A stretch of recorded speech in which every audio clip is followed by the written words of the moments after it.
Hi, what's up, everybody? It's Jose Chamu, better known by my stage name Chips, and I'm a rapper from Long Beach, California. Quick recap on last week. I reacted for my first ever time to Iron Maiden's debut album, Iron Maiden, and I thought that shit was a banger. It was, man, it exceeded whatever little expectations I had. Now, keep in mind, again, like I said in my first reaction, I'm not really like of not that I'm not a fan of the music, but I'm not really well attuned to the genre of Iron Maiden, which I think y'all were saying is metal or rock. I don't know. I'm pretty sure it is metal, which I think is rock, right? It's a subgenre, I think. And my three favorite tracks were number one was Phantom of the Opera. That song was perfect. It was a 7-minute epic with hella beat switches, and it just carried a fast pace and a good energy, and the singing was good, like like it was good. And then my second favorite was Transylvania, which was just an instrumental, but it had that nice fast pace. And my third favorite was Running Free, mainly because of the lyrics and stuff. Like I could relate to it, you know. It was like things that it was just a topic and themes that I was like, that's like pretty prevalent in hip hop, you know what I mean?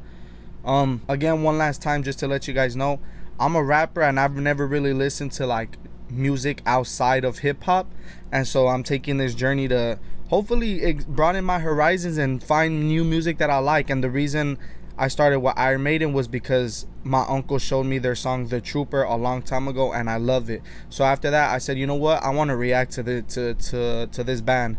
And yeah, let's just see where it goes. Today we're gonna be reacting to Iron Maiden's second album, which I think is called Killers. I think it's also 10. I think it's 10 tracks, something around like I saw like something like around 40 minutes or even like 36, something like that. So again, I love short albums, and I love the first album, so I'm very excited to get into the second album. I was seeing some of the comments were saying that it's even better than the first album, which to me is like crazy. Like how could you like somehow get better? You know what I mean? Like when your first album you came out swinging out the gates. So I don't want to come in though with too much hype, because you know your expectations could sometimes you could be underwhelmed by outside factors, you know what I mean? And you could disappoint yourself. Even when the product is good, you just end up disappointing yourself, and I really don't want to do that. But I mean, they did leave a good first impression, so yeah, if it's anything like the first album or even better, then I'm gonna be in for a great time. So with that being said, let's head right on to the first song, which I believe is called The Ides of March. Reacting to the first track, The Ides of March, the intro. It says it's just an instrumental, so we're just gonna let it play and let's see what it's about. To it. Holy shit! Holy shit!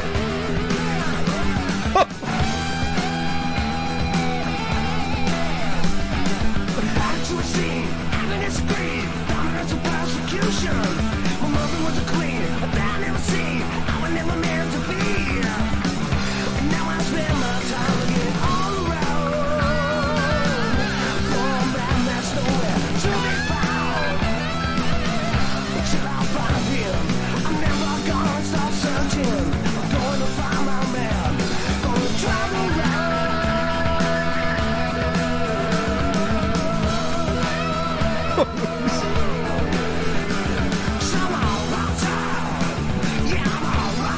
Holy shit! This is amazing! I come in to get you.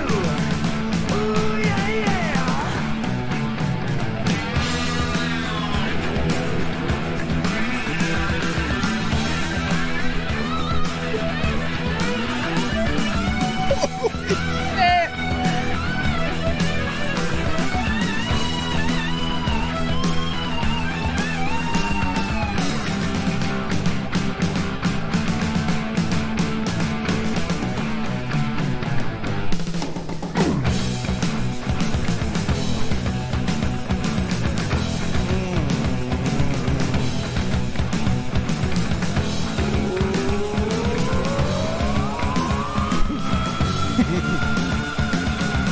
I like the vocals.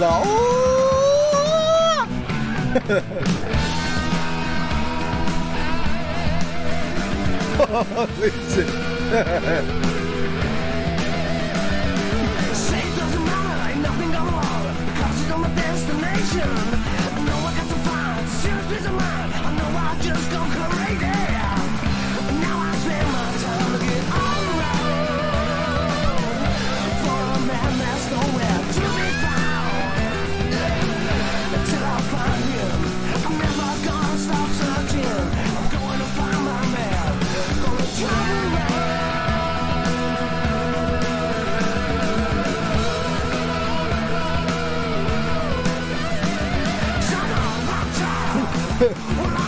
Wrathchild! No, he didn't say it. Come in to get you. Ooh, yeah, yeah.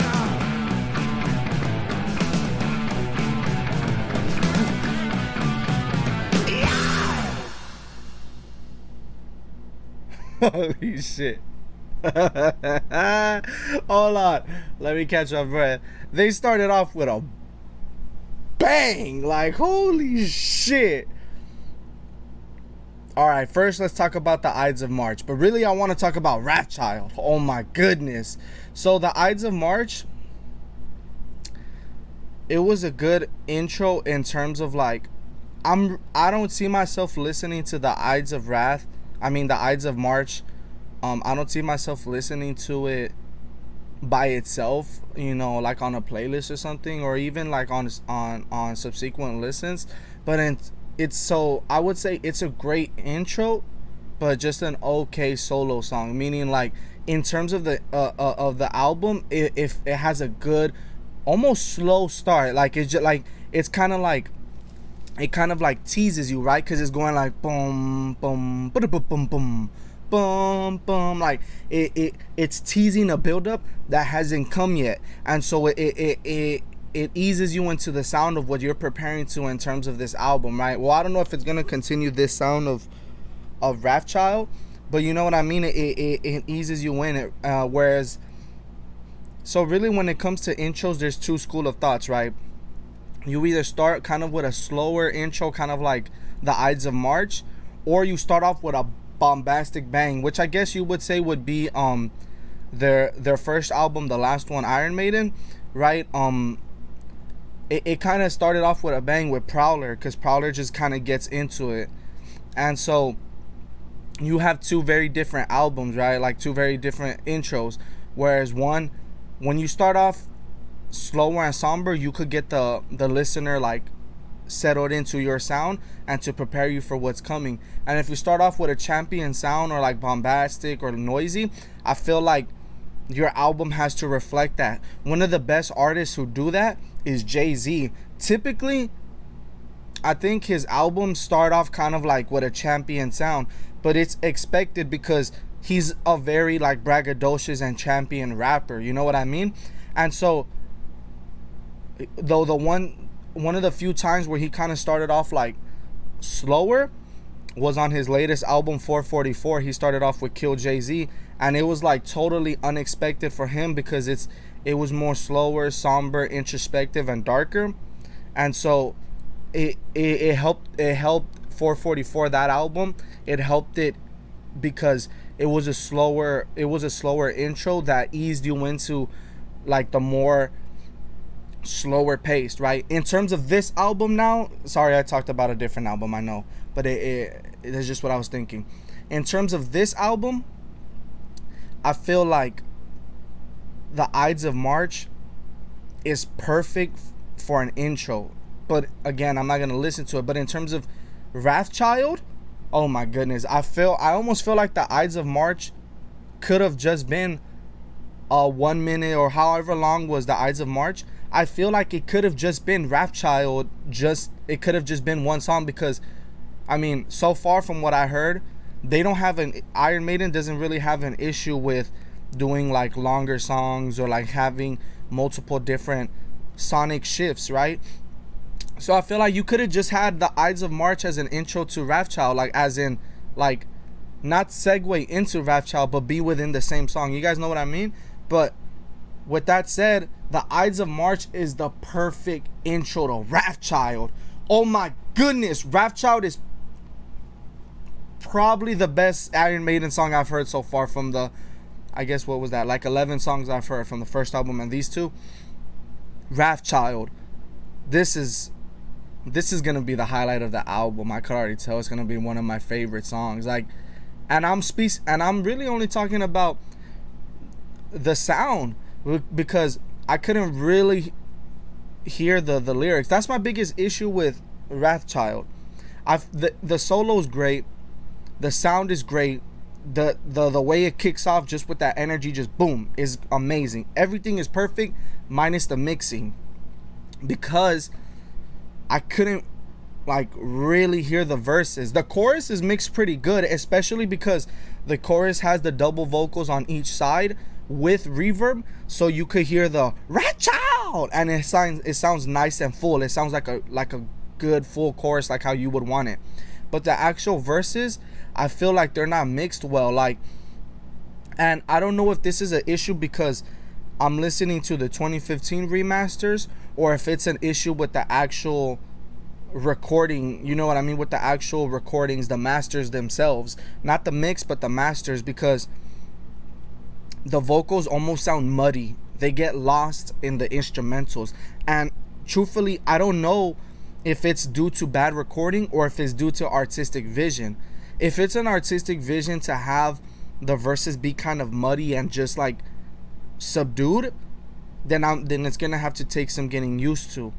But I could appreciate it if it's an artistic vision. If it's just due to bad mixing, then the song's gonna have to lose points for me, because it's very hard to pick out the verses. I mean, like, and another issue is, as I've said, I don't really have like a rocky, or, well, I guess you guys were saying this is heavy metal, right?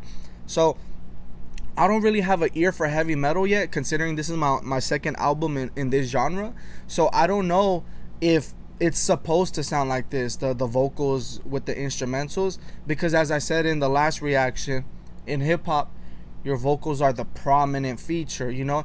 Now, sometimes you can kind of subdue the vocals, kind of like I do when I do my more like trap songs. Like when I kind of get into my Gunna lane, I mix down the vocals and make sure the bass is the loudest part, because I want it to be loud. Whereas here, I don't know if that's the intention, or I don't know if I just don't have the ear to pick them out, right? Because even for hip-hop, like when it came to the more lyrical rappers like Rock Marciano, and yeah, specifically like Rock Marciano type artists, it took a while for me to be able to hear Rock Marciano, because he raps so like chill and so lackadaisical, right? He's just like, oh, you ain't nothing but a square, and I'll make your fucking hair like butter square, right? And he kind of sounds like he's talking, almost whispering at times, and the instrumentals tend to be louder, like they tend to have vocals in the back and shit.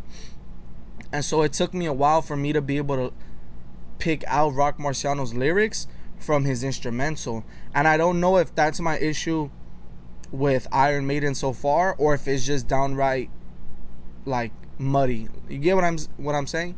With that being said, this song is amazing. Like the sound, the dun-dun-dun-dun-dun, this is just a perfect song besides the mixing, like, well, specifically the vocals, because the actual instruments are mixed beautifully. Like the way they pan the drums from your right ear to your left ear, and the way guitars come in and you could hear everything with clarity, every like individual instrument is beautiful. This was a great intro. I'm just gonna lump them in together and just consider them one big intro, the Ides of March and Wrathchild. And let's get into the lyrics. I was born into a scene of angriness and greed, dominance and persecution. My mother was a queen, my dad I never seen. I was never meant to be. Okay, so he comes from a broken home, right? And his dad abandoned him. Sadly, I can relate to this. And now I spend my time looking all around for a man that's nowhere to be found. And until I find him, I'm never gonna stop searching. I'm gonna find my man. I'm gonna travel around, cause I'm a Wrathchild. No, I'm playing, but yeah, I'm a Wrathchild. I'm coming to get you. Ooh, yeah. Okay, so So the pre-chorus is, he's just basically saying like, I'm never gonna stop looking for my dad, right? Like, cause, you know, he fucking abandoned me. And then the chorus is saying, I'm never gonna stop because I'm a Wrathchild. Let's keep going. Say it doesn't matter, ain't nothing gonna alter the course of my destination. I know I gotta find some serious peace of mind, or I'll know I'll just go crazy. And then back to the pre-chorus and chorus. Damn, that second verse is kind of fucked up. Like, damn, the lyrics kind of changes the tone of the song.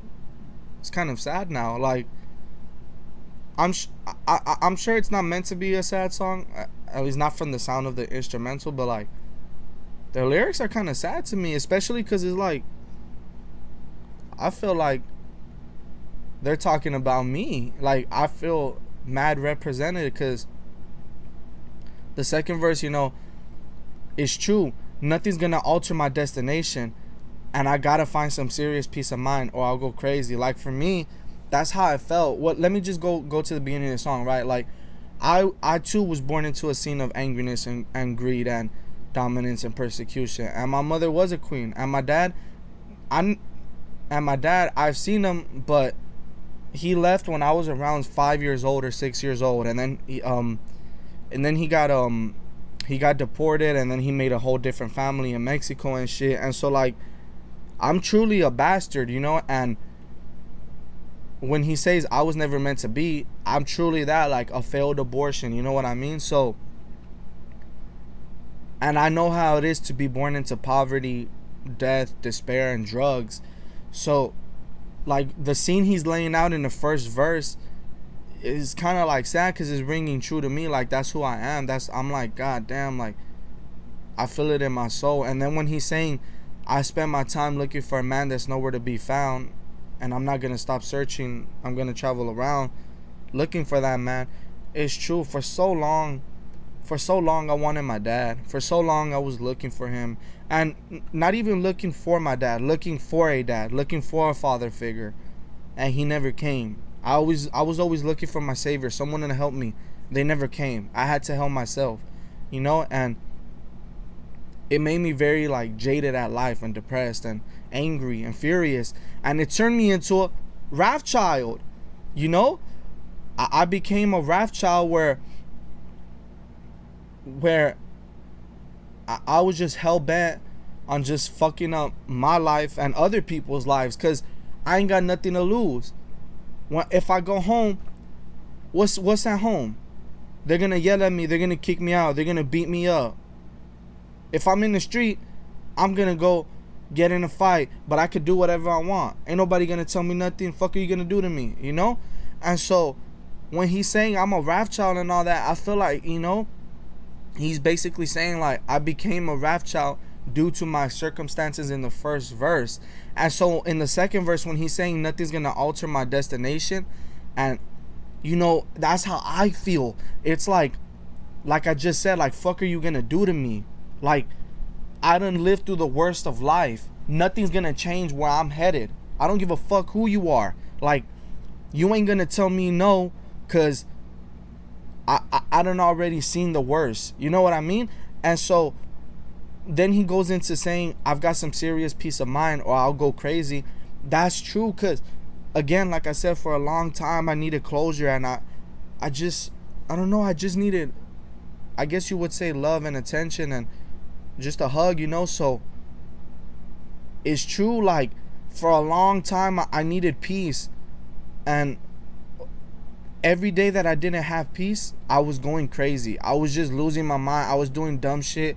I was thugging with the homies. I was drinking a lot. I was slanging and shit. Like, I was getting into some shit. And so, like, it's true, without that peace of mind, that closure, like, you're just liable to become a Wrathchild, you know. Like, you're just gonna spend all your time looking for something that you're never gonna find. And you could kind of consider that man that he's looking kind of peace, because when you find that man, it's never what you wanted, you know what I mean? Like, for me,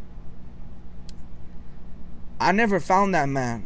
my dad died. He died in, I think, 2019. They ended up telling me, like, through Facebook or some shit, like the family from that side, but I hadn't spoke to them, like I said, since I was like 6 years old. And so it kind of like, I felt indifferent. Like, I wasn't mad, I wasn't happy. It was just like, why do I give a fuck? I don't know this guy. Like, and so I feel like the pre-chorus is almost saying, like, you know, you're gonna be searching for that man, and until you find him, you're not gonna stop searching. But like, what happens when you find him? It's never what you want it to be. At least for me, like I said, like, when I'm talking about my dad dying, I feel like if I would have seen him and we would have spoke, I don't think nothing would have changed. Cause you can't go back and change the past, you know? Like, whatever, he could have probably asked for forgiveness. He probably could have tried to justify his actions, but at the end of the day, he did that. He abandoned us. He made a different family, you know? So at the end of the day, unless you could change that, who gives a fuck about speaking, you know? So I didn't find my peace when I found when my dad died or nothing like that. I found my peace when I accepted life, you know? And even then, I haven't found peace like that. You know, I still live with, you know, abandonment issues and all that type of stuff, but still, it's like, it's okay. I can't do nothing about it. The only thing I could do is live with it and just cope with it the best I can through any means, you know what I mean? Through hopefully healthy means, and changing my coping mechanisms from, instead of let's go thug, how about let's go get an education?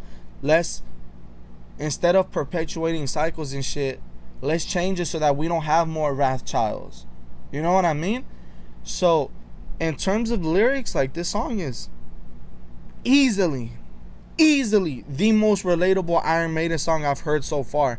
And honestly, it kind of makes me want to tear up right now. Like, this shit is kind of fucked up. The lyrics, like, I feel like it's a biography on me. You know what I mean?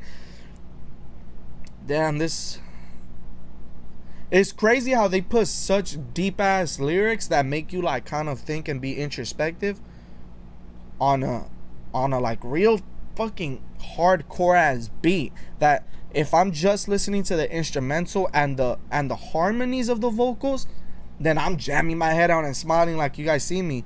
But if I could see myself getting high and being alone and probably tearing up, paying attention to the lyrics, because this shit is deep, dog. Like, this is their best song because the lyrics just ring true to me, and the instrumental is amazing, and it's not long, it's not short, it's just right.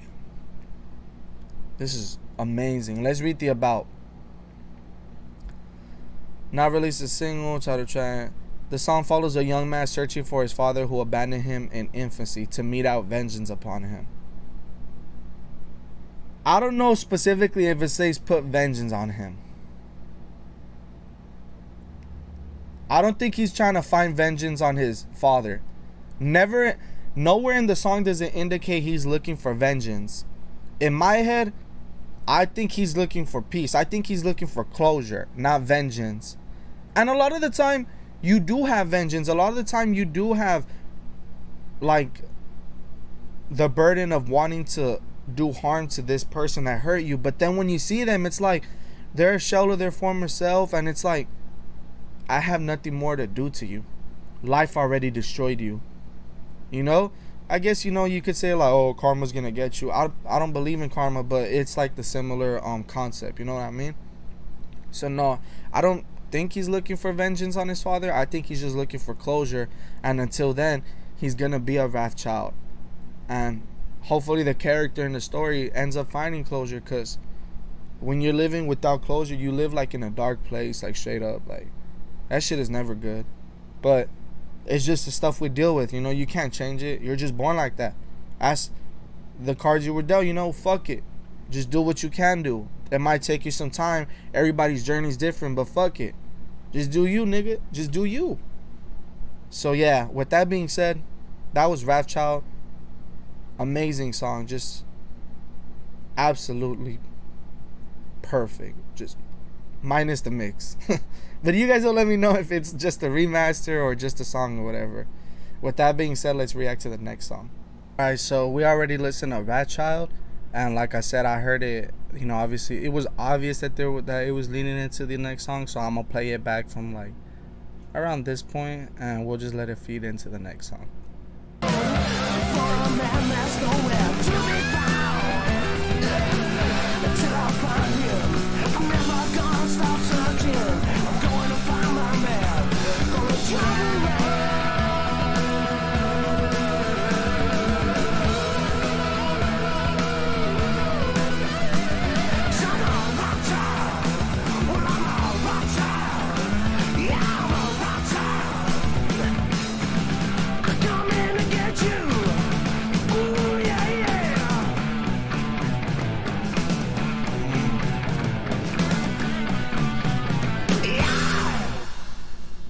So now we're listening to Murders in the Rue Morgue. I know it's still Wrathchild technically, but I'm gonna let it segue into Murders in the Rue Morgue, track 3.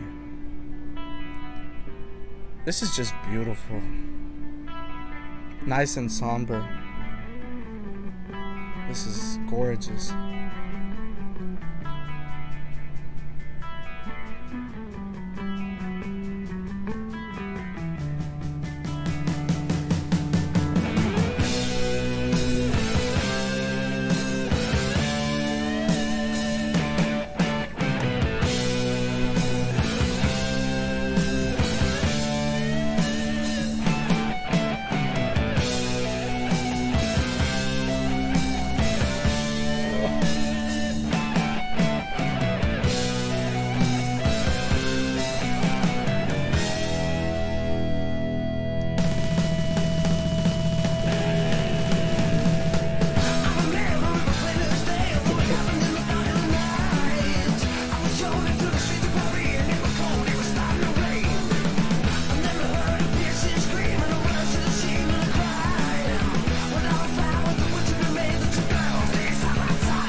Why would you do that?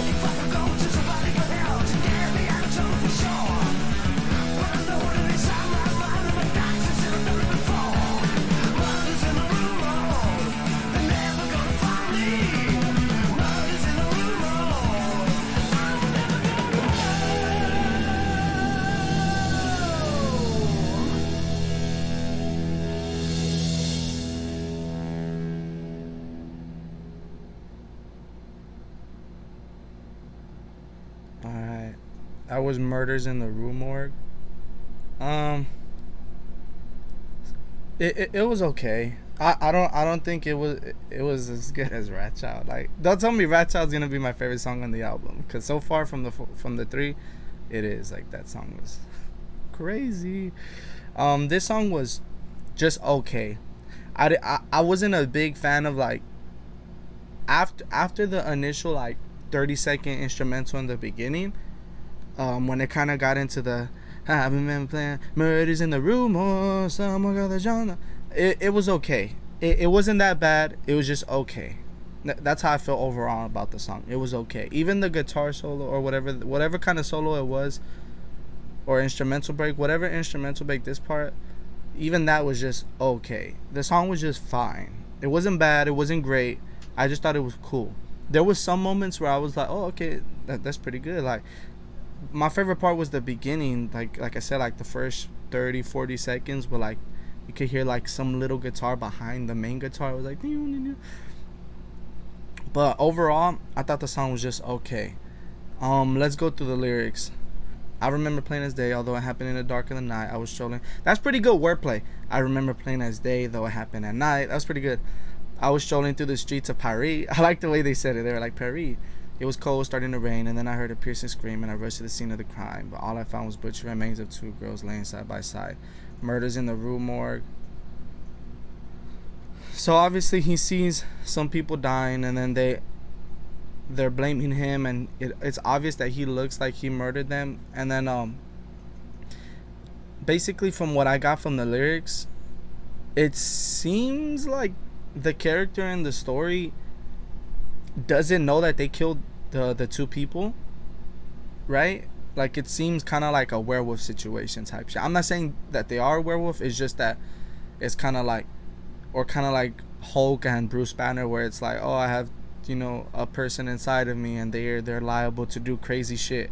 That's what kind of it reminded me of, that type of, like, thing. I laughed at the little parts that kind of, like, reminded me of, like, hip hop, not hip hop, but, like, just the shit that we rap about in hip hop, where it's like, oh, go to the south of the border to Italy. Somewhere says it right. Oh yeah, I gotta find my way across the border for sure. Down south to Italy. All of France is looking for me. Murders in the Rue Morgue. I'm never going home. That was pretty good. Yeah. Overall, I thought the song was just okay. Let's read the about. Song is one of the many Iron Maiden draws on literature. Edgar Allan Poe's story of the same name. The Poe story is one of the three featuring genius. It revolves around bizarre murders in Paris. Two women, mother and daughter. They're found murdered in a grisly fashion. The police cannot locate the suspect because the police. Yo, what the hell?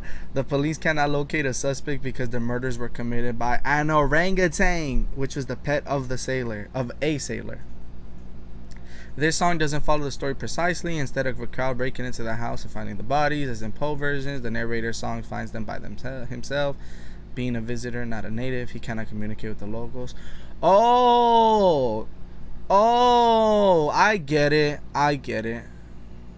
So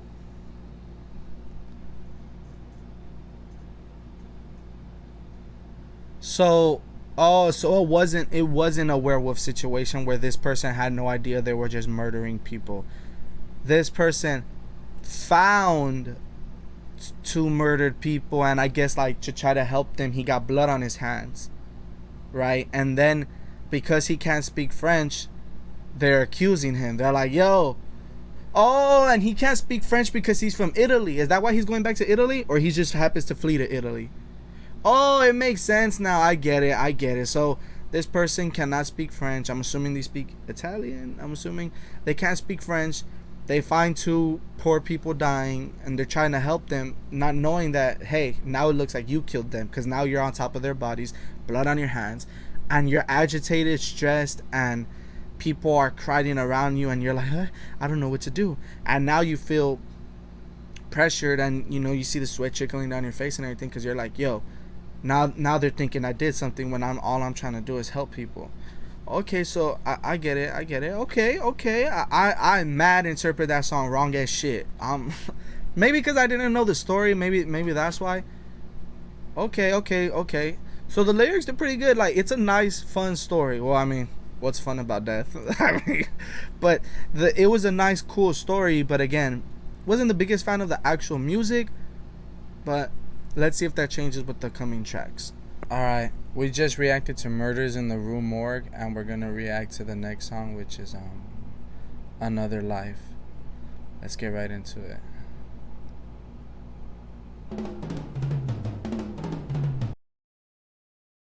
Was Another Life. Pretty short, honestly. A lot of these songs are pretty short compared to the other album. The longest one I think was Murders in the Rue Morgue, but even then it wasn't like that long. It was a pretty good song. It was just a chorus, basically. It was just an instrumental, but yeah, it was good. I like the beat. I like the solos parts. The drums were kicking in this song. They were thumping. I really liked the mixing in the beginning. I couldn't quite tell if it continues through the rest of the song. I might have to see on re-listens, but I know that in the beginning the drum padding was so tight because the drums were being panned left and right, just constantly back and forth, and I think the guitars as well, and it just felt cool in my head. Like, it just felt like I'm rumbling in my head. It felt good. The actual lyrics, like I said in the middle of the reaction, I feel like it's about suicide, right? Because as I lay lying on my bed, sweet voices come into my head. So I imagine those are like, like the angel and the devil telling this person, like, hey,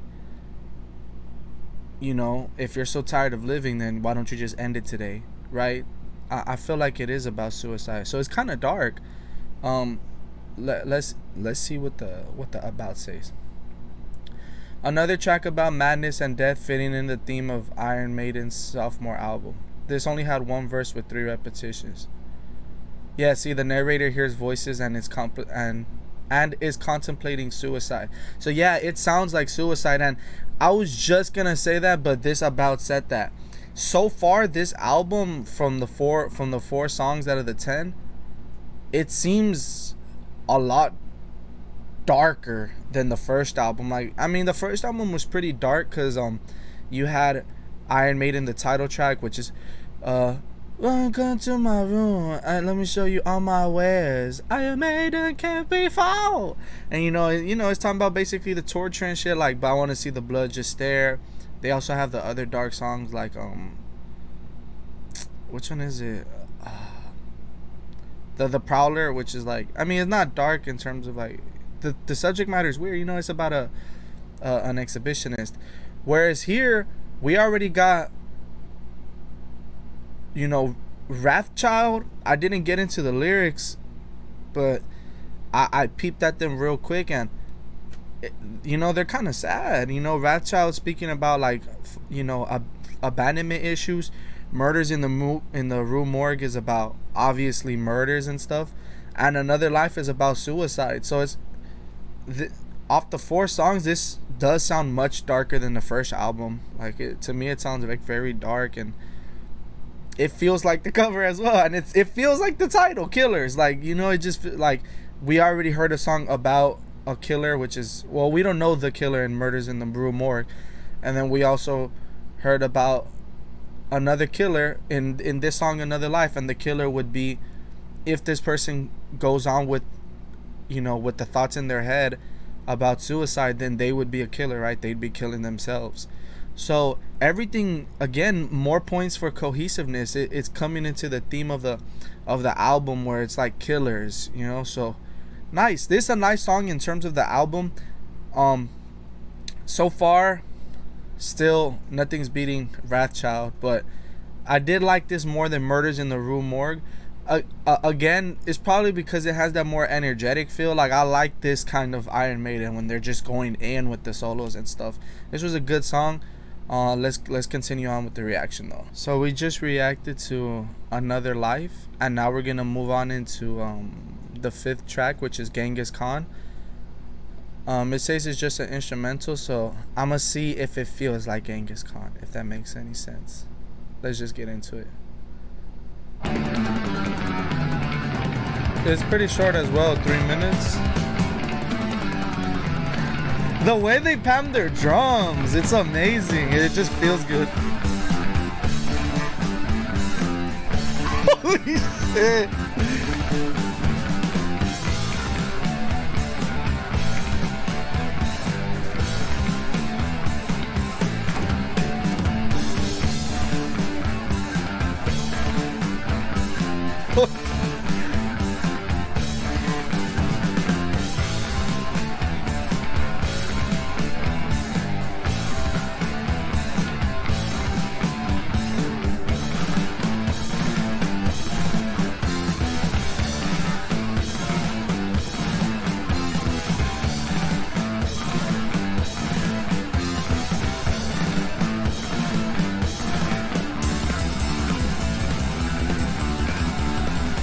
Oh, it's getting hectic now. Oh, it's getting chaotic.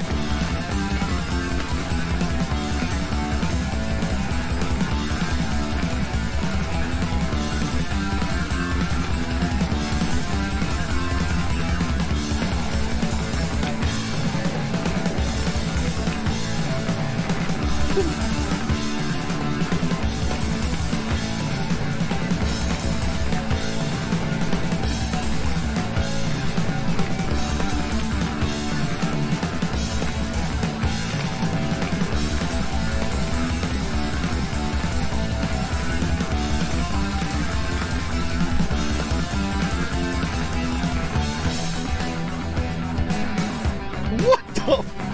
Holy shit. That came out of nowhere.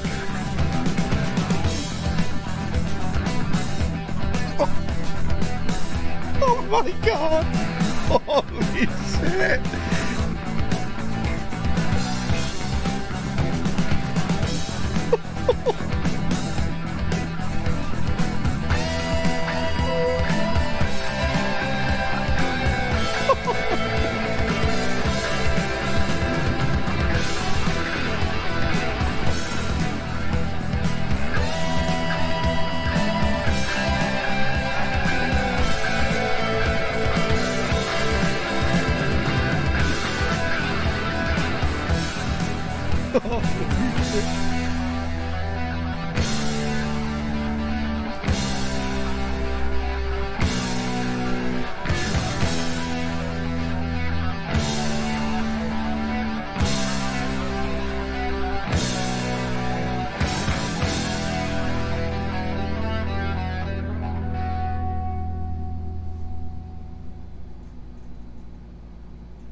That was tight. That was Genghis Khan by Iron Maiden off Killers. That was tight. In the middle, in the middle part, I think around like 1:30, something like that. I don't know the exact time. It kind of felt like they were like the band was just freestyling, or what would you call it, improv, or I don't know what would you call it in this genre, but it just felt like they were just going with the flow, like just a whole bunch of chaotic noise. But it felt like organized chaos. It wasn't a bad chaos. It was just like, holy shit, like it's whole hectic. Like I'm hearing noises in left, right, pan, just hearing loud ass like crashes and shit. And if it just felt like on a rampage, it felt like a Genghis Khan rampage. Like just let's just go through. Let's just ransack every fucking thing in our path. That's how the middle part felt. And then when it got to the final beat switch, holy shit, was it amazing. Kind of reminded me of, I think it's either Transylvania Phantom of the Opera, when they go like dun dun dun dun dun dun dun dun dun dun, like it had that same, like, I don't know if you would call it tempo or whatever, but it reminded me of that type of beat switch when it's kind of like more like, yeah, I think it was that part when it's like dun dun dun dun dun. I think that is Phantom of the Opera, or it could be Transylvania, but it reminded me of that. Like it had that sound, man. Again, they're mixing in terms of the instruments. The mixing is fire. Like I could distinctively, even though there was a whole bunch of noise, it was organized noise. It was organized chaos where I could hear every individual noise. It wasn't just like just a smack of noise in your face and it's just like unbearable. It was, I was, even though there was a lot of like instruments and sounds, I was able to be like, okay, there's this instrument, this sound is different from this sound, and the drums were there in the back. It was really good mixing, how they were able to like mix very clashing elements into one cohesive song. This was a banger. This is the second best song on the album by far. That once they got to that beat switch, the final beat switch, that shit jumped up from like kind of middling, honestly, to like A tier. This was like, holy shit. Once we reached that 2 minute point ish where the beat switched and it got more like dun dun dun dun dun dun, I was on board. This is a banger. I can see myself going to work out with this one. This was good. Let's read the about. The second of two instrumentals. Interesting, both instrumentals are named aspects of the two biggest empires the world has seen, the Mongols and the Romans. Okay, so I wonder why they named it Genghis Khan. Like, did it just feel like what I said? Like, did it just feel like they were like just moshing through niggas? Because that's what it feels like. Like, let's just ransack villages. Like, that's what the noisy part felt like. Like, yo, let's just go in. Man, that was good. That was good. That was another banger. All right, let's head on to the next song. All right, we're about to react to Innocent Exile. The beginning portion, this part, already kind of spoils that it's a sequel to Murders in the Rue Morgue. I don't know how they're gonna build upon the previous track. Hopefully not with the same sound, because like I said, it was probably my least favorite so far on the album. It's not bad, just my least favorite, but I'm hoping we go more that Genghis Khan, what's it called, Warchild or Wildchild? What was the song called? Wrathchild. I hope we go along that path where it's more like Wrathchild and Genghis Khan sounds. I really like that, like hectic, fast-paced, chaotic noise. Like, that's my favorite lane that Iron Maiden does. Like, that's fire. So I hope we continue upon that sound. If not, that's fine. I also like the more somber stuff, but again, Murders in Rue Morgue only had that kind of like somber sound for like the first 30 seconds. After that, it kind of got into like, I don't know what to call it, because it didn't even sound like their punk lane. Like when they do the like Running Free and Prowler, it didn't sound like that either. I don't know, because I can't tell you exactly like the sound, because again, I'm not really attuned to the genre, so I can't speak up. Maybe you guys know what I'm talking about. I can't really word it right now because I still don't have that ear or that terminology and all that kind of shit. But hopefully you guys will let me know. Let's hop right into Innocent Exile. Oh, well, actually, before we even hop into it, you know what? Off the title alone, because I didn't really like pay attention to the title like that. I just said it. But now that I'm thinking about it, and now that I know it's a sequel to Murders in the Rue Morgue without having read the lyrics yet, just the title alone is telling me, okay, Murders in the Rue Morgue. I'm pretty sure somewhere along the song he's like, I'm never coming home, because obviously, you know, he's being hunted by police for a crime that I'm assuming he did not commit. So Innocent Exile, you know, what is that? If he's never coming home, what is he? Exiled. And obviously he didn't kill those people. He was trying to help them, and he got their blood on his hands accidentally. So he's innocent, meaning it's an innocent exile. Okay, so I'm assuming we're probably gonna continue that theme of like, okay, I'm never coming home. So maybe this might be that somber track I was kind of asking for. This is pretty interesting now that I read the title. Let's get into it.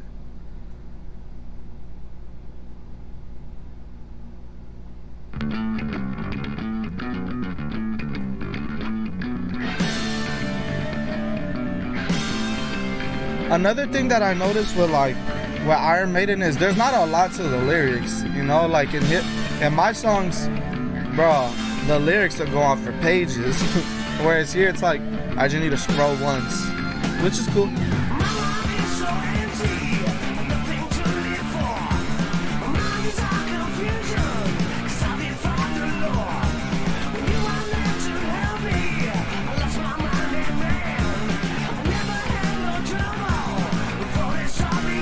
Oh yeah, you can tell it's a sequel.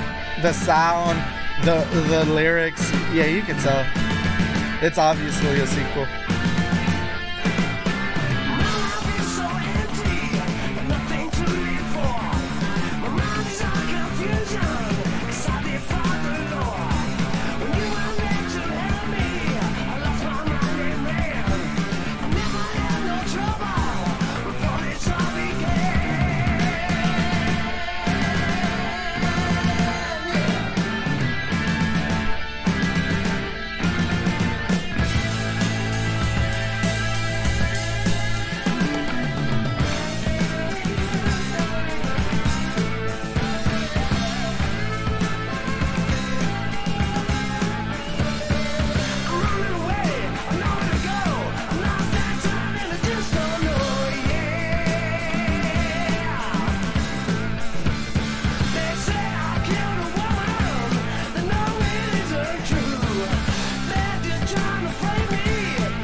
Does he know who's the person that killed them?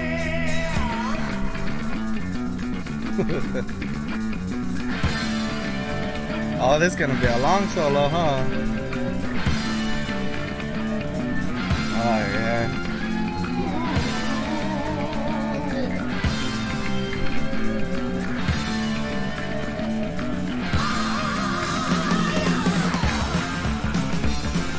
Holy shit.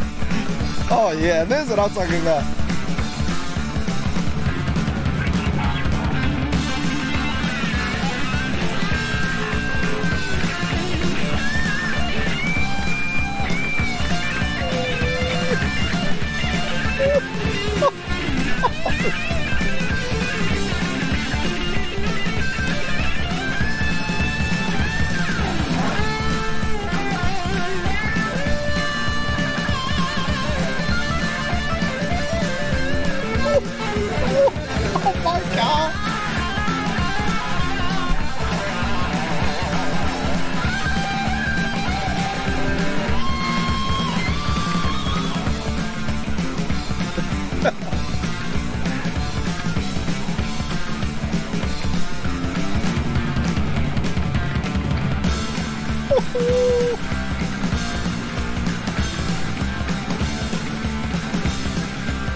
Another banger.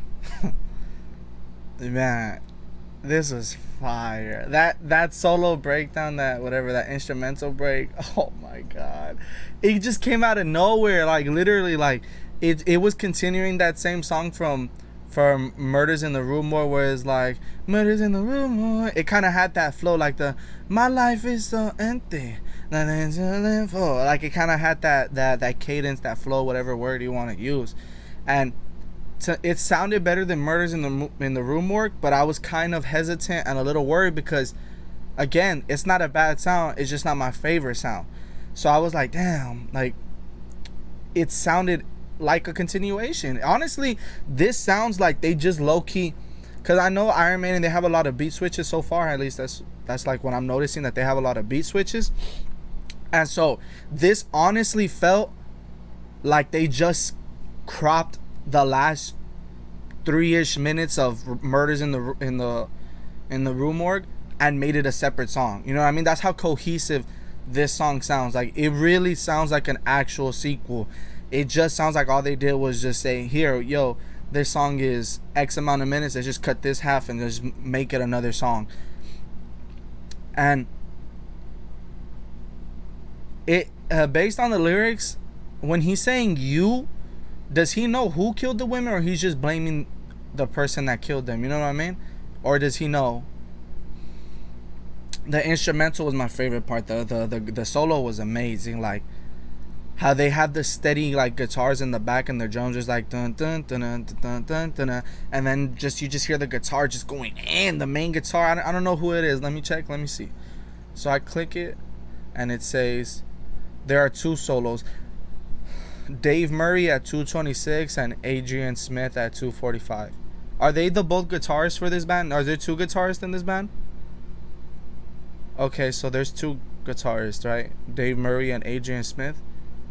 Okay, but how do I know which solo is different from which solo? To me, it just sounded like one solo. Like it just sounded like one instrumental break. How do I know who's who? I guess I'll just pick it up in time, right? I guess like I'll be able to distinguish. Oh, this is this person's part and this is the other person's part.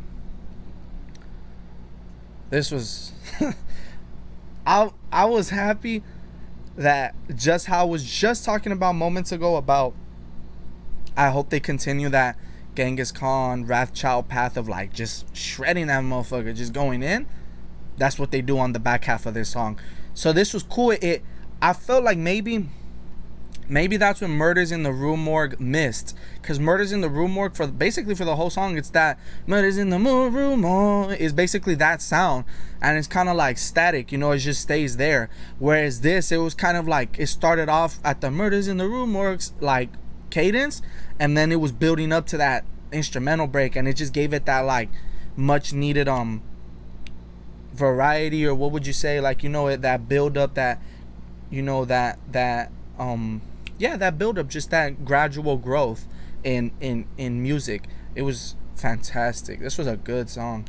Let's read the about. This song just tells the continuers of the confused narrator. Oh, okay, so it's just as simple as that. Yeah, so again, low key, another kind of not dark in its like themes, like, and not dark in its lyrics, right? Like, there's no explicit death or nothing like that, but it's like dark in the fact that this person is living a life of isolation, and they're confused because the worst part is they defied a law that they should not have been persecuted for in the first place. That's what probably hurts the character the most, is like, I was trying to help someone, and now I'm breaking the law because I was trying to help someone. You know what I mean? So it's like, I'm lost and I'm tired and I just don't know. They're trying to frame me all because of you. So like, and he's running, you know, so like, this person's just probably tired as hell, and that's kind of fucked up, you know? He's like wrongly persecuted, you know? Don't tell me there's gonna be a third song that ends up being that it is him and I was right about being the werewolf. No, wait, imagine if that was the case though. But yeah, again, Killers is pretty, like, in terms of like the content, it is much darker than and even the feel, because like, it just feels darker. Like Transylvania, which is a pure instrumental track, compared to Genghis Khan just felt darker. Not even darker, like, I don't know, like, you know, more chaotic, because it had that like around the 1 minute mark. So far this whole album is much darker. Like, man, it's crazy. Cause I guess I was right on the first album when I said that I'm thinking the next album was gonna be dark, which it kind of is. It's much darker, but it still has that Iron Maiden sound from the first album. They sound pretty much alike.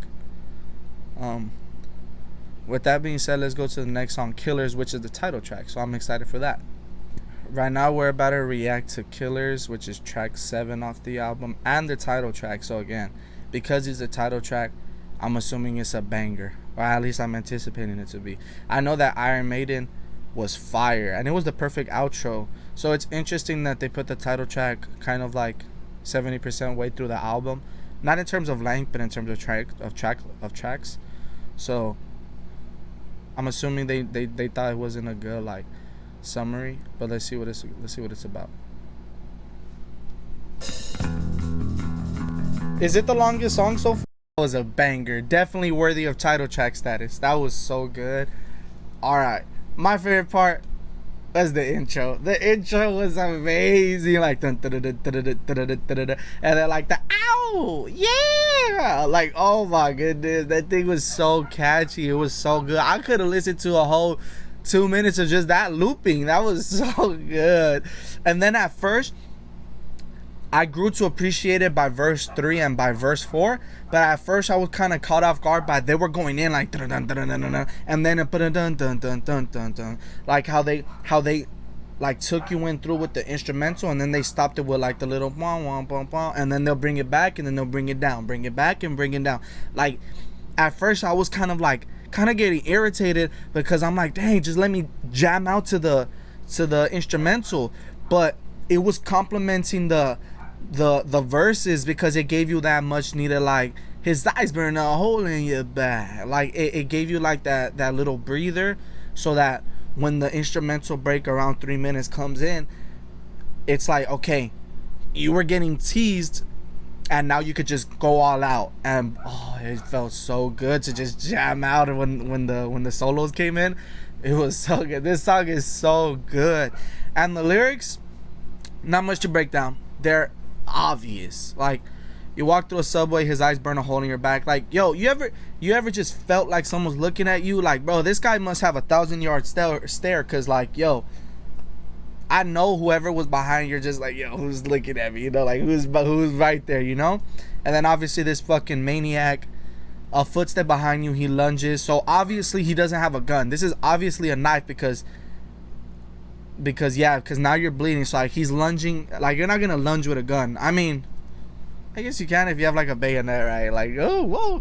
But come on, like it's pretty obvious that at a subway this guy's like just stabbing people, right? I think he says it somewhere too, right? No. Here's the thing though, and again, maybe this is the point. Maybe this isn't revolutionary, but I feel, or maybe I'm just wrong as shit. First, before I say what I'm thinking, let me read the about first. Hold on. This became a signature song for Paul Di'Anno, the band's original singer. Is this Paul Di'Anno then who's singing? You guys don't know. I don't know yet. I don't know who's singing. The song describes a madman who stalks people in the subway and kills them. It begins with third person, but alliterates to first person as we realize the narrator is describing the crimes he's committed. Okay, so it doesn't talk about what I was thinking. So, again, I probably sound dumb as shit, and this probably is definitely wrong as hell. But what if this album, Killers, right? Not a concept album, but what if it's similar to a concept album, right? What if... Okay, what if the Ides of March is the father from Wrathchild marching away, right? And Wrathchild, obviously this child is causing destruction and mayhem because he's fucking pissed that his father abandoned him, which is sad as fuck. And because his father abandoned him, he becomes a killer, right? A killer that is stalking people on the subway, right? But he doesn't know he's a killer. That's his inner Wrathchild, right? Because right here it says like, look, excitement shakes me. Oh God, what have I done? I've done it again. So this person explicitly sounds like, yo, I'm not in control of what I'm doing. Like I did it and it gives me excitement, but I'm not the one who's like willingly do it. But when I'm doing it, I'm fine with committing the act. Does that make sense? So with that being said, maybe that goes into my theory about what I said in Murders in the Rue Morgue, how it's kind of like a werewolf situation where it's like, or whatever, Kurt Connor's Lizard. There's a whole bunch of them, you know, Jekyll and Mr. Hyde. Take your fucking pick. But my point is that maybe this person's father marched away, he became a Wrathchild, and becoming a Wrathchild made him a killer, and he killed those people in Murders in the Rue Morgue, right? And when he killed those people in the Murders in the Rue Morgue, he went on his innocent exile when really he's not innocent, right? And in his exile, Another Life, the song Another Life, he because here, you know, like, because he doesn't know, right? He says, oh, it incites me, oh, what have I done, right? I did it again. Maybe that other voice in his head is the voice in Another Life telling him to commit suicide, and it's telling him to commit suicide because he's that Wrathchild. And maybe Genghis Khan is like the theme of him when he's fucking doing his killing. Does that make sense? I probably sound fucking dumb, and this has nothing to do with the album. I'm probably wrong as hell, but it's just interesting, you know? I would like to think that's the case. Hey, I fucked up, y'all. I recorded the reaction to Prodigal Son. Yep. At least I thought I did. I didn't end up recording shit. So I guess I'm gonna just basically summarize what I had said in that fucking reaction. That shit got me hot. I guess I recorded nothing. I'm gonna just try to say what I remember. I think like the beginning 30 seconds reminded me of fucking Super Mario 64. When they're swimming, when I think it's Dire Docks. I'm pretty sure that's the level I'm thinking of. But just look up the water levels in Mario 64 and you'll know what I'm talking about. That's what the like beginning part reminded me of. And then my overall thoughts on the song was that it was good. It was pretty good. It was one of the like a slower song, and the vocals were good. I liked the reverb. It was a nice song. It was beautiful. Definitely a change of pace from like the fast pace we got from the previous songs, which was good because like it slowed down the tempo of the album. It gave us a breather. My final thoughts on like how it connects to the album to me, when he's talking about Lamia and shit, I feel like the devil he's mentioning is like the devil inside of him, which I feel like the character in this song to me is the character of the album, right? And like in the album, and obviously I'm pretty wrong as shit. I'm pretty sure this is not the point of the album or the song, but like if we're going on continuing from like my idea of like that Killers is a concept album, then I feel like the character of my interpretation is like some guy that probably has like split personality disorder, right? And he has two personalities, and one of them is the Wrathchild, and the other personality is the Prodigal Son. And the Prodigal Son personality is the voice we hear in what's the name of the song where he wants to commit suicide? That's what it reminds me of. And also on Prodigal Son, and there's another one. And then his personality in Wrathchild is the killer inside of him, the killer he wants to get rid of in Prodigal Son, the one that he's saying, oh, there's a devil inside of me, or like the devil has got a hold of him.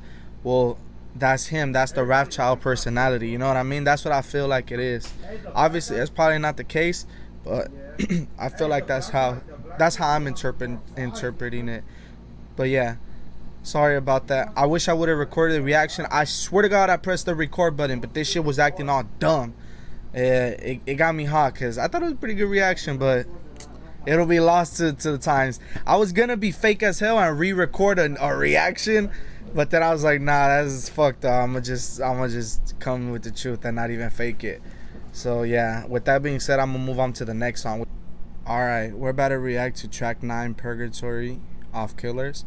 Now, before I read the lyrics and I get into it, I feel like the title itself, just based off the title, it lends credence to what I was talking about, my theory about like the conceptual idea or the themes of this album, right? Because like Prodigal Son, just off the title, is more religious, ethereal, mystical, and like magical, right? With the black magic, right? And it has like the devil, and they're praying to Lamia.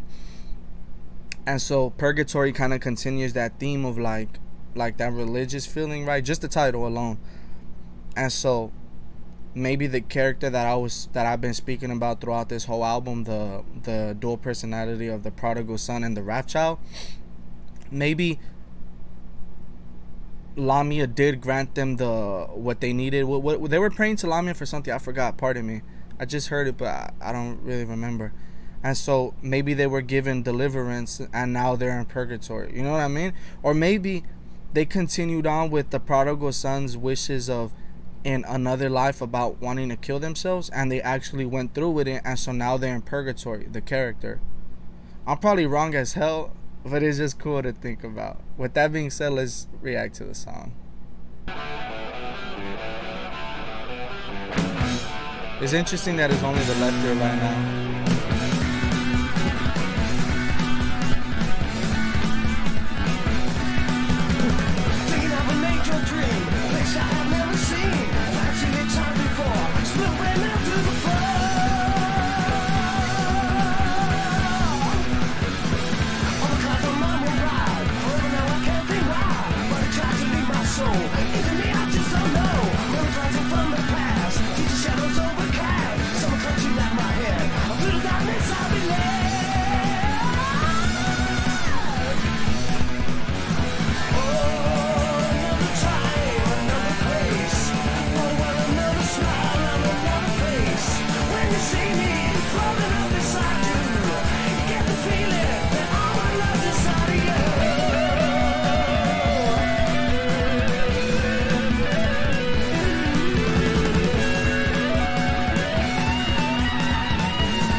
I like that.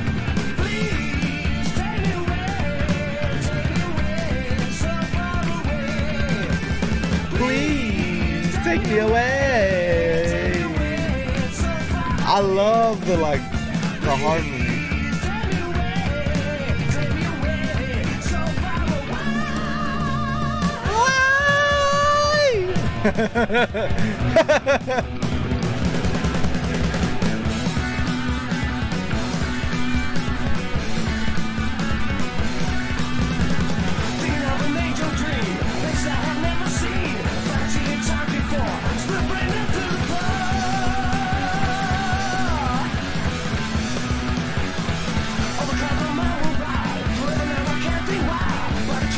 my soul. With me, I just don't know. Numbers rising from the past. Future shadows overcast. Sort of clutching at my head. To the darkness I believe.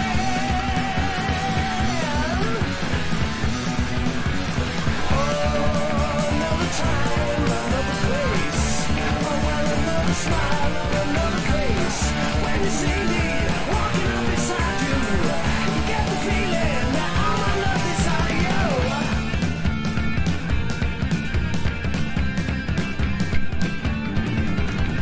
Please tell me where it's so far away. Please tell me where it's so far away. Please tell me where so far away.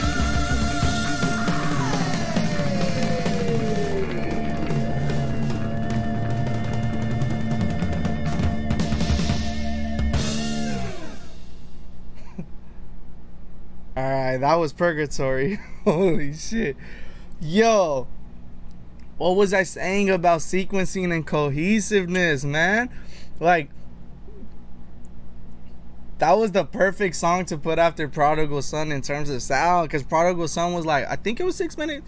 It was like a 6 minute slower, more introspective song, and then boom, let's get right into it, back with the energy of Purgatory.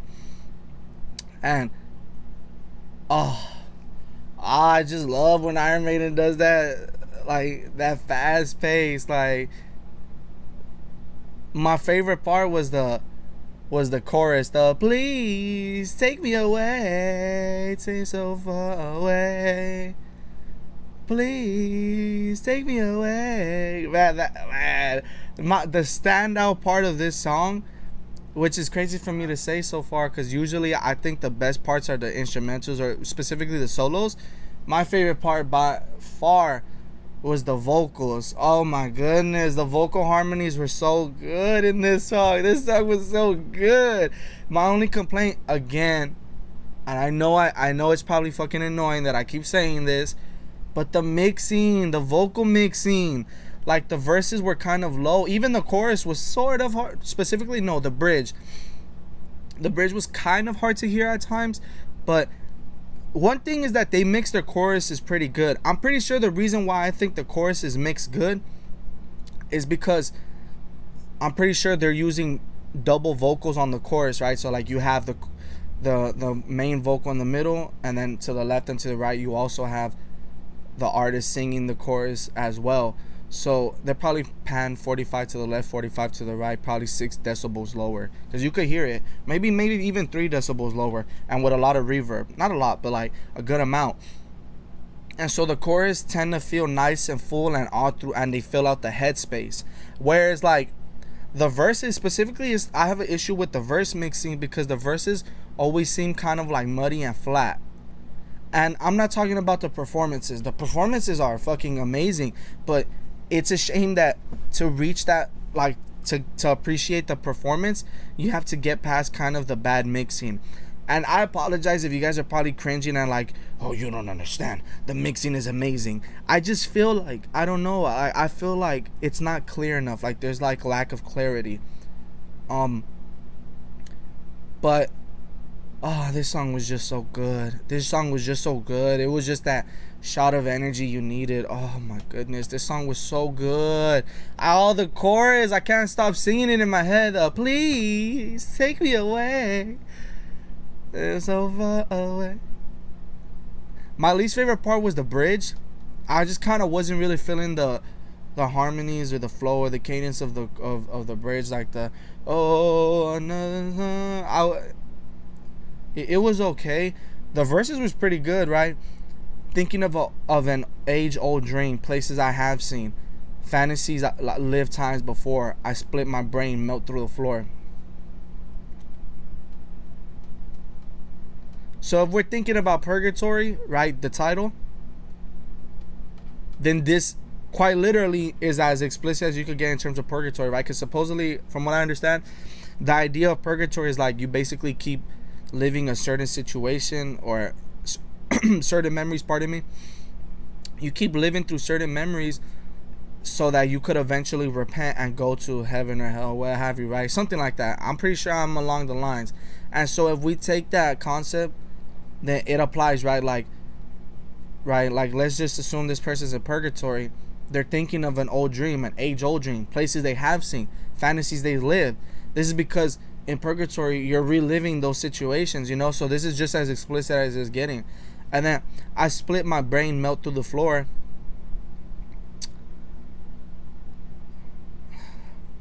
Maybe because like I said, in purgatory you kind of have to repent or just accept, right? Maybe they do accept or repent or whatever you have, whatever, and they end up going to hell, right? I split my brain, melt through the floor. Or maybe, like I was saying, maybe if we're continuing the idea that purgatory follows the story of the character I'm speaking about in this album, in my theory, maybe they did go through with suicide, right? And like I said, purgatory, you have to live through a certain memory and like repent and accept, right? What is a big sin? Suicide. Or even just killing, murder, you know? And what's worse than murdering yourself, you know? And so if we're going with that idea that this is a split personality person between Wrathchild and the prodigal son, maybe they went through with their plans to suicide in another life, right? The voice that was telling them to kill themselves. And so they did commit suicide. They split their brain and they're melting through the floor. That means they killed themselves and they ended up in hell. And right? And because you committed the sin of suicide, you're forced to go through purgatory and keep reliving that situation. You guys get what I'm saying? I probably sound dumb as fuck and like conspiratorial or whatever, you know. I probably sound extra as fuck. Over the clouds my mind will fly forever now. I can't think why. My body tries to leave my soul. Is it me? I just don't know. Memories rising from the past. The future shadows overcast. Something clutching at my head. Through the darkness I'll be led. Okay, so you know, basically just saying, you know, over clouds my mind will fly forever. So over clouds my mind will fly forever now. Obviously you're dead. Your soul. My body tries to leave my soul. Is it just me? I don't know. Memories rising from the past. Again, like I said, that purgatory, right? You're getting your memories. You're reliving certain situations. The future shadows overcast.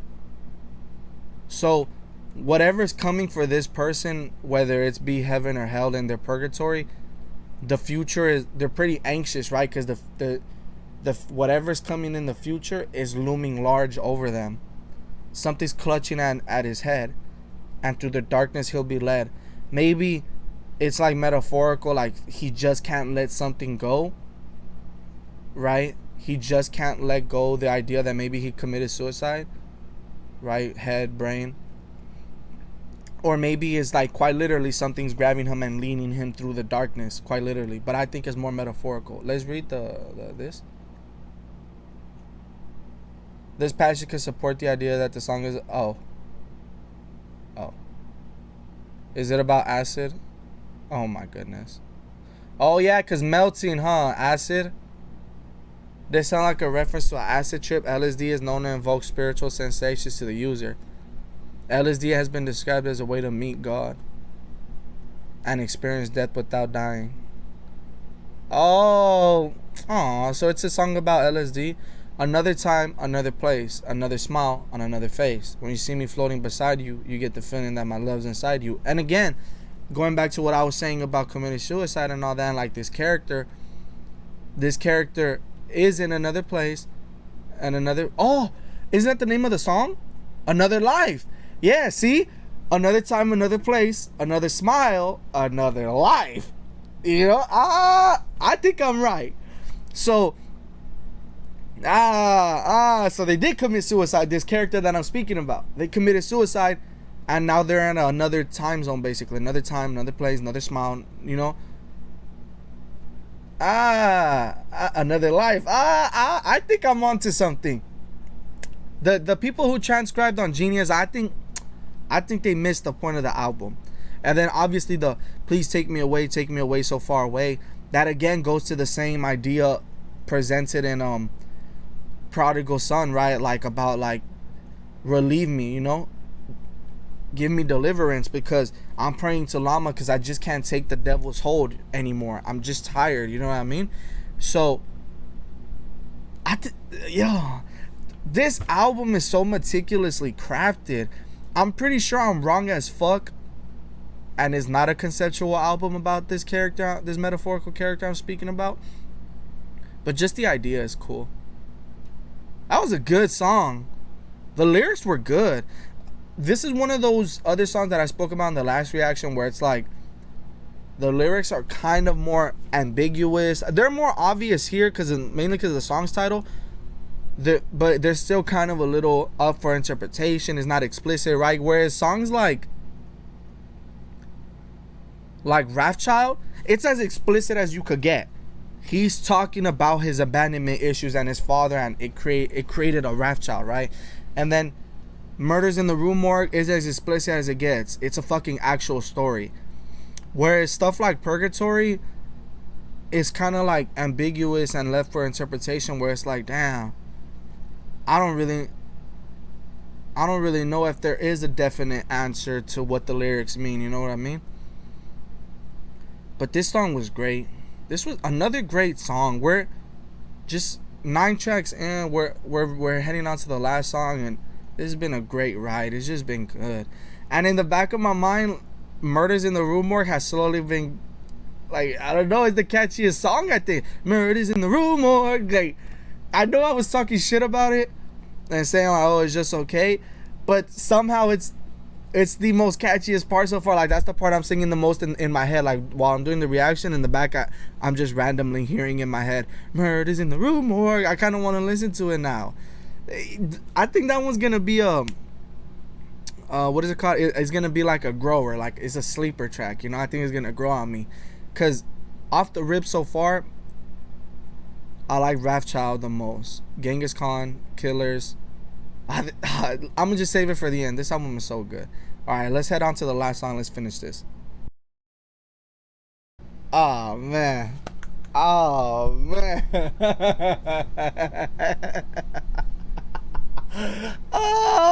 That was like the best outro you could do for this album.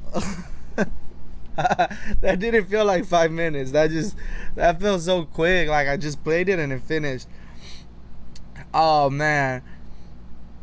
Instantly, the first thing that I noticed is that it has a way more light and upbeat tone than the rest of the album. The entire album, every song is way darker than this one, but that's a perfect intro, because usually when you do an intro, right, there's multiple intros you could do. You could do an intro that summarizes the album. You could do a slower outro where it's, you could do a slower outro where it's like slower, somber, darker.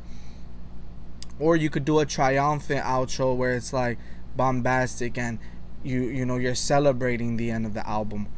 Or you could do something like this where it's more like upbeat and joyful and optimistic for what's to come down the road. You know what I mean? I'm not saying like that this is the sound they're gonna continue, but just like there's more to come. You know, there's more to us. We're in an upbeat mood because you got through the end of this album with us, and we hope you enjoyed the ride as much as we enjoyed creating this. You know what I mean? It was much more positive, and it's crazy how it fits so well into the context of the album, because the album is so fucking dark, and it's so, and this is just so like upbeat and joyful, and it's like maybe in the context of my theory, maybe this person that was mentioned on Prodigal Son, maybe they found their purgatory and they became a drifter, right? Because it says like, oh, they're clutching me by my head in the last song, clutching me by my head, and they're gonna take me, right? Or whatever, something like that. The future's shadows casting large, something like that, right? Where it's like, okay, maybe now that they were in purgatory, they accepted whatever, and now they're drifting, right? Like, see, like, look, baby, won't you take me away? It's gonna be a new day. I'm gonna get my song. I can't go wrong. I gotta keep roaming. Gotta sing my song, right? Maybe this person's thing was probably a trip. Maybe this was the person on purgatory. Maybe it was a trip, and they're finally at the end of the trip, right? And right? You know how Wrathchild says, what's it saying? Like, I'm gonna keep traveling around. I'm not gonna stop until, right, until I find that man or whatever. Or kind of continuing the theme of, right, I gotta keep on roaming. I gotta sing my song. I'm gonna get my song, and I can't go wrong, right? So it's like maybe the character accepted whatever happened to them, or just they found a new lease on life, and now they're gonna roam. They're not gonna travel. They're gonna roam, and they're not gonna look for their dad. They're gonna sing their song. You know what I mean? And so, what you feeling when you hold me tight? I wanna cuddle you up tonight. Gonna get you feeling secure. Listen, child, don't you see there's a cure? Maybe, you know, that Wrathchild is finally healed. You know, they're holding that child tight. They're letting the child know there's a cure. Oh, this is so good, right? Like, maybe that Wrathchild is finally cured after begging for forgiveness and just like to get the devils off of you in Prodigal Son. You're led to your purgatory, and I'm not saying you, I mean the character. Then the character is led to their purgatory, and in the purgatory they're able to reflect, so that they come out a better person out of their purgatory, and now they become the character in Drifter, where it's like, hey, that inner child, that Wrathchild is finally healed. You can let go of that personality now. That's not you anymore. You're healed. You're a different person. You come out of your purgatory a new person. This is, I know I'm probably wrong, but holy shit, like, being caught up in my own idea of the album is making me more excited for the album, like more giving it higher praise. That was a great song. Like, again, I'm tired of saying it, but the mixing was kind of off. One thing that was interesting for me though is that they keep saying rock and roll, right? And you know, in the end, what do they say? Like, I want to rock and roll. So when they were making this, is this rock and roll to them? To Iron Maiden? Like, does Iron Maiden consider themselves rock and roll? I thought they were heavy metal. Or is this specific song rock and roll? Because this song has a different sound than like fucking Wrathchild or like Genghis Khan. This definitely doesn't sound like those songs. So are they rock and roll? Is this song rock and roll? Are they heavy metal? Because I know you guys commented what is it, new wave British metal, something like that, and they're heavy metal. So what is this? What is going on? But this was a really good outro. This is really good. This whole album was fantastic. Let's head on into the final thoughts. We're at the final thoughts. We made it through the album. 10 tracks of goodness, of Iron Maiden goodness. This album, all 4 C's were checked out. Like I said, and I forget my C's. I apologize, but you guys gotta bear with me. C1, creativity. What's there to say? It was creative. Come on. I don't even gotta tell you guys. It was creative as hell. Like, from the lyrics to the concepts to the instrumentals, it was just a creative album all around. It was a fucking phenomenal album in terms of creativity. So boom, we got a 10 out of 10 on that C. The second C, cohesiveness. What is there to say? It was so cohesive. My favorite example of cohesiveness was getting out of what's the song called? Prodigal Son into the final 2 songs, right? Prodigal Son being followed up by Purgatory and then Drifter. Like, the way Prodigal Son kind of reaches a climax in terms of, not in terms of sound or lyricism, maybe even both, but like in terms of like just like emotion, right? Because Prodigal Son is, I would argue, the most emotional song in terms of like they're begging for reprieve and forgiveness, like, please deliver me from the devil that has a hold of me, right? And so it has the more slower sound, and it has the like more passionate singing, like, not because, you know, sometimes they do kind of like that more evil on around and choose where it's like more aggressive and abrasive singing, whereas Prodigal Son had like more like harmonizing vocals, if that makes sense. Like, you guys know what I'm saying. And so to follow that up with Purgatory, which brought up the pace, and then to follow that up with another fast-paced song, but a different fast pace. Like it was a, what can I say?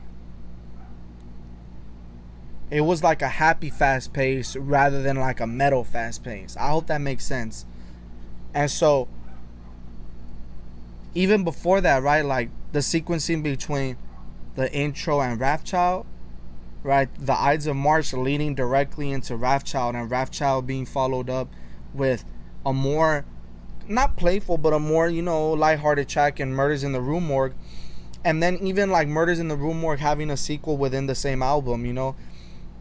And so the cohesiveness, another 10 out of 10. So boom, you got 10 out of 10 on the creativity, 10 out of 10 on cohesiveness. Let's go into consistency, the third C.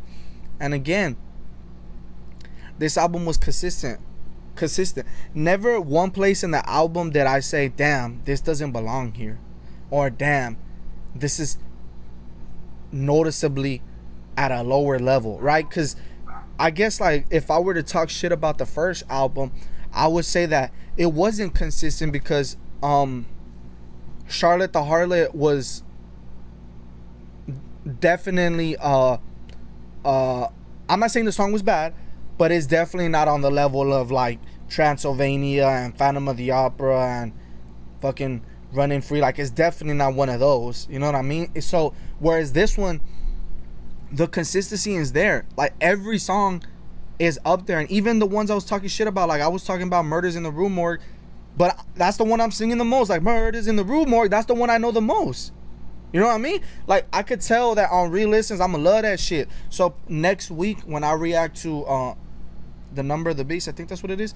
Next week when I react to the Number of the Beast, by then I'm probably gonna have listened to Rue Morgue 100 more times, you know what I mean, or X amount of times and shit. So I feel like that one's a grower. So just kind of like thinking ahead, I'm kind of already saying, all right, it's pretty fucking consistent, because like I said, in Iron Maiden, it probably the debut album, it probably has 1 or 2 tracks that I probably wouldn't listen to, you know. Not saying that they're bad, it's just those, you know, like when you have those songs in your playlist that you skip, and then when you go back to them, you're like, damn, why do I skip this song? That's how I feel about Iron Maiden's debut album, right? Whereas this one, I feel like is like a 10 out of 10 in consistency. Or maybe let's just say 9 out of 10, 8 out of 10, because alright, so let's say Iron Maiden, the debut, is 8 out of 10 consistency, and this one's a 9 out of 10 because of Murders in the Rue Morgue. Like I said, it's the catchiest so far, but I don't know if I really am gonna listen to it. Like I'm assuming I am, but you never know. So off that, I'm gonna just say it's a 9 out of 10 consistency. So we got creativity, cohesiveness, consistency, and conciseness. This was concise. What was it? It was only 10 tracks. The longest song was like 6 minutes. You can't get more concise than that. That was pretty fucking concise. It was like 40 minutes or even less, I think. So, man. And the reason I score high for conciseness is because, bro, I don't care who you are. I don't care if you're my favorite artist. Nobody wants to listen to you for 2 hours, bro. I mean, nobody wants to listen to that album specifically for 2 hours, bro. Like, nobody wants to do that, bro. I'm sure there's a few people who do, but not me, bro. I'm trying to get your best work. I don't want no fucking 22 track album. It's kind of hypocritical because that's my latest album, the one I'm releasing right now. It's like 20 tracks long. It's pretty hypocritical, but I do it for the views. I don't do it because like I like long albums. Like for me personally, I feel like the longest your album should be is 14 tracks. Obviously, there's some fucking banger ass albums that are longer, like To Pimp a Butterfly by Kendrick Lamar. I think is like 18 tracks. I'm pretty sure. I'm probably wrong. 16, maybe. I don't fucking know. But it's not 14, I will say that. But it's like a lot of the best albums, bro, they're short. Illmatic is 10 tracks, 9. Iron Maiden is 9. Killers is 10. You know what I mean? Like, I think the original pressing of Ultraviolence by Lana Del Rey is like 12 tracks, I think, or 14. Like, nobody wants to listen to an 18 track album, bro. Like, unless unless you're unless it's like 18 songs where it's like kind of like Earl Sweatshirt. I'm pretty sure some rap songs is like 16 songs. I'm probably wrong, but they're all like 1 minute. You know what I mean? They're like 1 minute, 30 seconds, 40 seconds, 2 minutes. You know what I mean? Like, I feel like, pardon, one of the best examples of a longer track album is Mad Villainy by MF Doom and Madlib. Well, I guess you could call them Mad Villain, I guess. Like, I think it's like 20 tracks long or 22, because I think the last two songs are Great Day and Rhinestone Cowboy, but like they're pretty short and sparse songs, you know what I mean? Where like the longest song is probably like 5 minutes, I think I'm probably wrong. So yeah, so it earns points for conciseness. So conciseness, that's a 10 out of 10. So really, if you add it up, bro, the album's like a what? Like a 38, 39 out of 40, bro.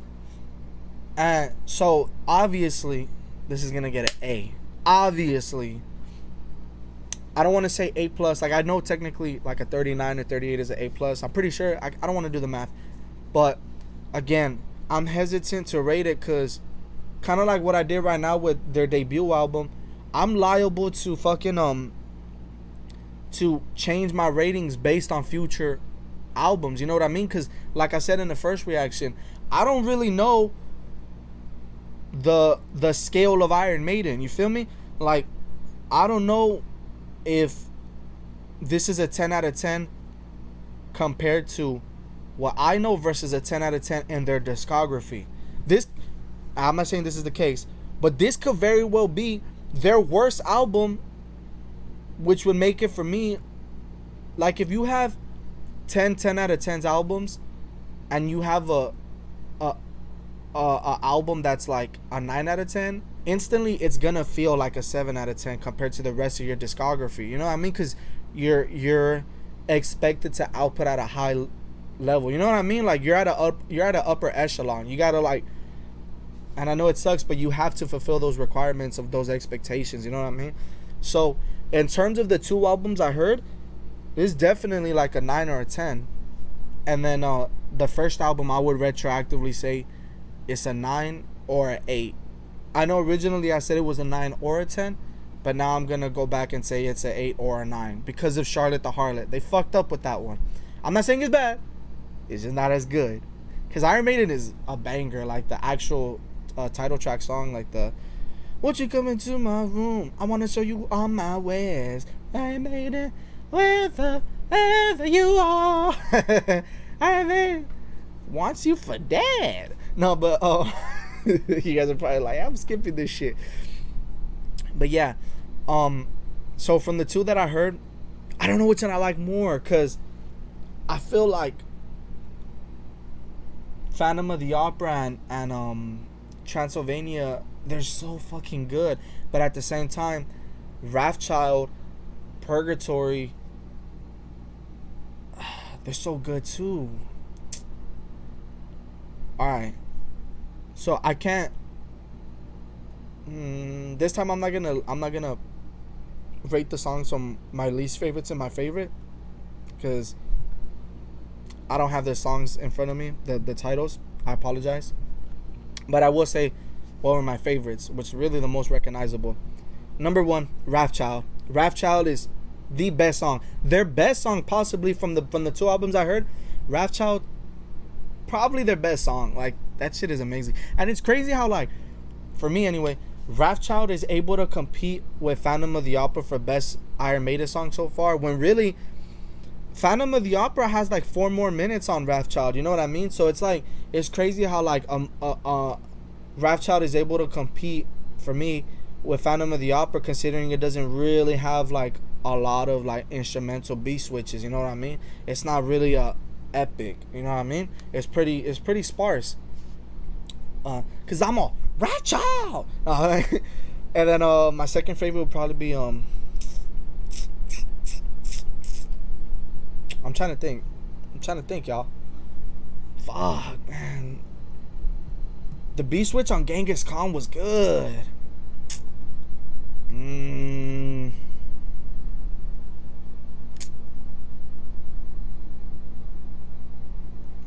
Fuck.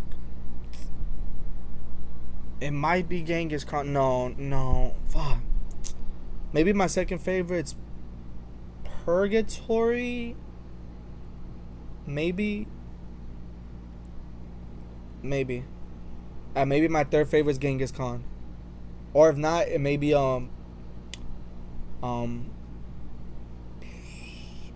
Prodigal Son. Maybe.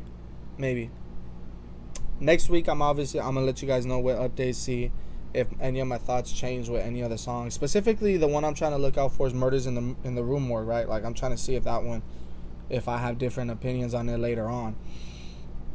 But yeah, I hope you guys enjoyed the reaction. I really enjoy reacting to these albums. I know I've only reacted to 2 of them, but they're great. They're so good. And I love all the support you guys gave me on my first video. I really appreciate it.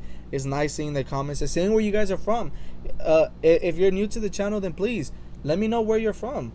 I'd highly appreciate it. Let me know your favorite songs on the albums. Let me know any cool fun facts that I missed. Obviously, I love reading them. Let me know what's your favorite Iron Maiden album in general. Perhaps recommend me artists or bands to react to later on, because I'm gonna go on this little Iron Maiden journey. But when I'm done, I don't know what I'm gonna listen to. Maybe Metallica. I don't know. They just sound cool, and I know them like they're a big name, right? So maybe Metallica. But again, I would love if you guys gave me recommendations. I'm totally fine with it.